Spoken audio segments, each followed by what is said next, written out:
दोस्तों, 2 दिन पहले गोल्ड और सिल्वर के अंदर इन्फ्लेशन का डेटा नीचे आने के बावजूद गिरावट आई थी। आप देख सकते हो कल अमेरिका के अंदर महत्वपूर्ण प्रोड्यूसर का इन्फ्लेशन डेटा आया है और ये दोनों डेटा उम्मीद से नीचे है।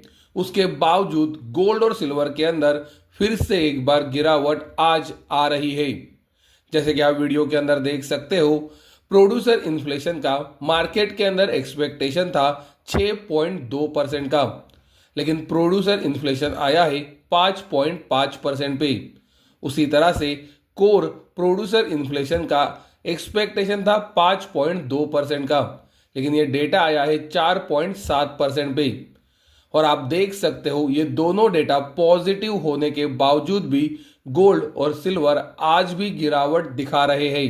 दोस्तों, गोल्ड और सिल्वर के अंदर इन्फ्लेशन का डेटा नीचे आने के बावजूद भी क्यों गिरावट आ रही है, इसका एक कारण हमने आपको कल के वीडियो में बताया था। जैसे कि मैंने आपको ये बताया था कि मेरे एनालिसिस के अनुसार मुझे लगता है कि ऑयल की कीमतें 1 जुलाई 2026 के बाद जो 21% ऊपर आई है वो एक महत्वपूर्ण कारण हो सकता है कि इन्फ्लेशन का डेटा नीचे आने के बावजूद गोल्ड और सिल्वर गिरावट दिखा रहे हैं। इसका कारण यह है कि इन्फ्लेशन का डेटा अभी तो नीचे आ रहा है क्योंकि मई 2026 और जून 2026 के अंदर ऑयल की कीमतें 40% गिरी थी। लेकिन दोस्तों, 1 जुलाई 2026 से लेकर अब तक ऑयल की कीमतें फिर से एक बार 21% ऊपर आ चुकी है और उस वजह से आने वाले महीनों के डेटा में यानी कि इन्फ्लेशन के डेटा में बढ़ोतरी दिख सकती है। शायद मार्केट ये एक्सपेक्ट कर रहा है। ये महीने की अब तक क्लोजिंग नहीं आई है, तो अगर ऑयल की कीमतें नीचे आकर क्लोज होती है तो वो गोल्ड सिल्वर के लिए पॉजिटिव सिग्नल दे सकती है। वरना दोस्तों, मुझे लगता है गोल्ड और सिल्वर के ऊपर प्रेशर बना रह सकता है। ऑयल की कीमतों को दोस्तों नीचे लाने के लिए ईरान और अमेरिका का युद्ध खत्म होना जरूरी है। लेकिन जैसे कि आप वीडियो के अंदर देख सकते हो, आज भी ये न्यूज़ आई है कि अमेरिका ने ईरान के ऊपर अटैक किया है। पिछले 5 दिनों से अमेरिका लगातार ईरान के ऊपर अटैक कर रहा है और इसी वजह से ऑयल की कीमतें ऊपरी तरफ बनी हुई है। अगर दोस्तों यहाँ पर न्यूज़ आती है कि अमेरिका और ईरान सीज फायर के लिए रेडी है या फिर ये युद्ध रोकने के लिए रेडी है, तो ऑयल की कीमतें तेजी से गिर सकती है, जो गोल्ड और सिल्वर के लिए पॉजिटिव होगा। गोल्ड सिल्वर रेशो और डॉलर इंडेक्स के ऊपर व्यू देने से पहले मैं आपको बताना चाहूँगा कि हम YouTube के ऊपर सिर्फ एक मेंबरशिप चलाते हैं जिसका नाम है गोल्ड सिल्वर एनालिसिस।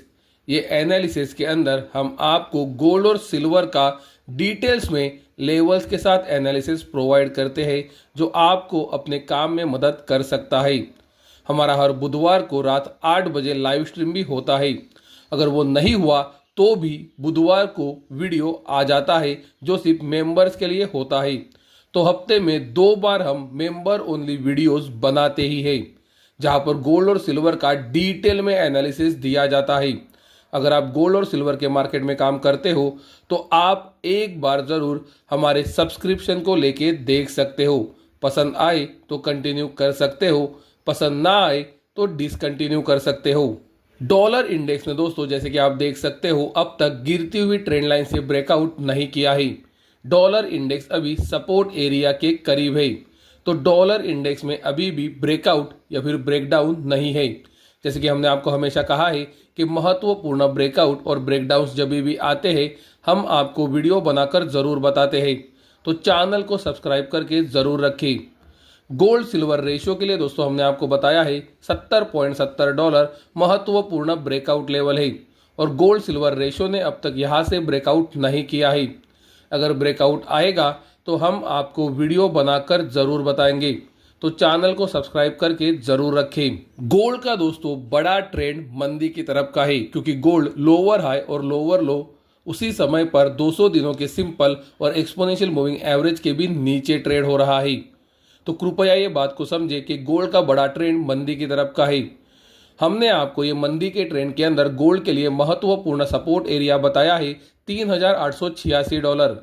लेकिन दोस्तों यहाँ पर अभी थोड़ा रिस्क बढ़ रहा है क्योंकि पिछले एक महीने से या फिर मैं कहूँगा 11 जून 2026 के बाद से लगातार गोल्ड इसी एरिया के पास कंसोलिडेट हुआ है। गोल्ड को अगर ब्रेकडाउन नहीं देना है तो यहाँ से तुरंत ऊपरी तरफ निकलना चाहिए, शॉर्ट टर्म तेजी दिखानी चाहिए। गोल्ड अगर दोस्तों ये कंसोलिडेशन से ब्रेकडाउन देता है और वही समय पर $3,886 के नीचे क्लोज होना शुरू करता है तो गोल्ड में गिरावट तेजी से भी आ सकती है, क्योंकि गोल्ड 11 2026 के बाद से या फिर पिछले एक महीने से यहाँ पर कंसोलिडेट हुआ है। जैसे कि हमने आपको कहा है कि गोल्ड अभी भी $3,886 के ऊपर है। प्रॉब्लम तभी बढ़ेगी अगर गोल्ड $3,886 के नीचे क्लोज होगा, क्योंकि एक महीने का कंसोलिडेशन हो चुका है। सिल्वर में काम करते समय आप गोल्ड के ऊपर फोकस जरूर रखें। सिल्वर का ट्रेंड भी लोअर हाई और लोअर लो का है और सिल्वर भी 200 दिनों के सिंपल और एक्सपोनेंशियल मूविंग एवरेज के नीचे है। गोल्ड अगर दोस्तों ब्रेकडाउन देता है तो सिल्वर में भी गिरावट का खतरा बढ़ सकता है, ये बात को कृपया ध्यान में रखें। गोल्ड जब तक कंसोलिडेट हो रहा है तब तक सिल्वर भी कंसोलिडेट होगा और गोल्ड अगर बाउंस बैक दिखाएगा तो सिल्वर भी दिखाएगा। तो दोस्तों सबसे महत्वपूर्ण लेवल है $3,886। जब तक गोल्ड इसके ऊपर है प्रॉब्लम नहीं है, लेकिन गोल्ड अगर इसके नीचे क्लोज होना शुरू करता है तो तेजी से गिरावट का खतरा रह सकता है, क्योंकि यहाँ पर अभी एक महीने का कंसोलिडेशन हो चुका है।